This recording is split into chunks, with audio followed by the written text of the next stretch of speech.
Bonjour à tous, je m'appelle Nathalie Herbaché, je suis médecin généraliste et homéopathe uniciste.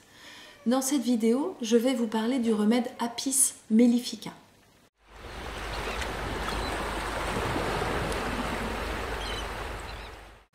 Apis est un remède connu dans les suites de piqûres d'insectes par exemple. Mais Apis c'est un remède qui peut guérir bien d'autres symptômes. Le remède Apis mellifica est fabriqué en homéopathie à partir du venin d'abeille.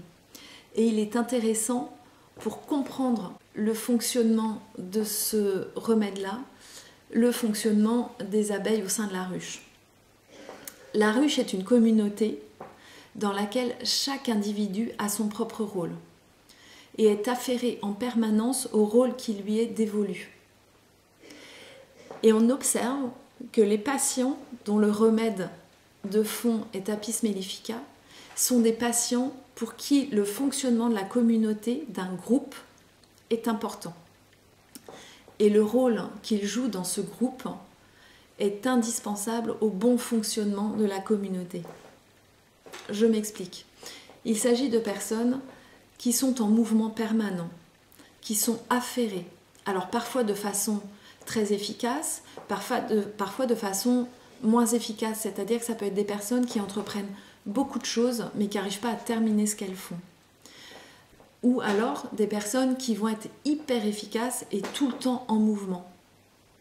Les patients qui dépendent du remède Apis, comme l'abeille au sein de la ruche, s'interdisent le repos, s'interdisent de tomber malade et s'interdisent le plaisir. C'est-à-dire que tout ce qu'elles font, c'est dans le but de maintenir le bon fonctionnement du groupe. À l'extrême, ça peut être des individus qui sont broyés par l'organisation collective, des gens qui vont faire des burn-out parce qu'ils ne savent pas s'arrêter. Bien entendu, il existe beaucoup d'autres remèdes qui peuvent être des remèdes de burn-out, mais celui-ci en fait partie. Apis, ça va être un remède de fièvre avec les modalités suivantes. Il y a souvent des gonflements, c'est-à-dire des œdèmes au niveau des paupières par exemple, des articulations. Si il y a une atteinte au ORL, on peut avoir un œdème au niveau de la luette. Apis ne va pas transpirer et ne va pas avoir soif. C'est-à-dire qu'il va être difficile de prescrire ce remède-là à quelqu'un de très assoiffé pendant la fièvre par exemple et qui transpire énormément. Donc Apis a souvent la peau brûlante, très sèche et n'a pas soif même pendant la fièvre.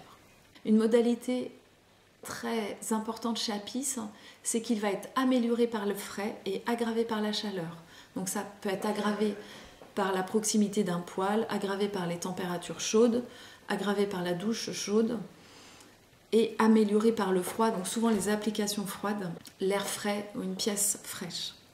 D'autres symptômes qu'on peut retrouver chez Apis, c'est un côté un petit peu enfantin, joyeux, un côté parfois maladroit, et puis parfois la jalousie, notamment chez les enfants, lorsqu'un nouvel enfant arrive dans la fratrie et qui s'explique par le fait que l'arrivée d'un nouvel enfant désorganise le groupe.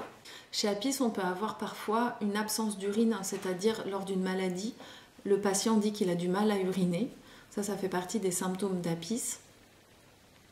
Apis peut également guérir des douleurs articulaires et dans ces cas-là, l'articulation va être souvent gonflée, rouge, luisante. La douleur va être aggravée par le toucher, améliorée par le froid et donc aggravée par la chaleur. Qu'est-ce qui peut déstabiliser un patient Apis? Ça peut être le fait de quitter un groupe, une famille, une communauté, de déménager, l'arrivée d'un nouvel enfant dans une fratrie, également une vaccination ou une piqûre d'insectes, puisque cela peuvent désorganiser le fonctionnement interne de la personne. Voilà pour le remède Apis mellifica. Je vous remercie et vous dis à bientôt.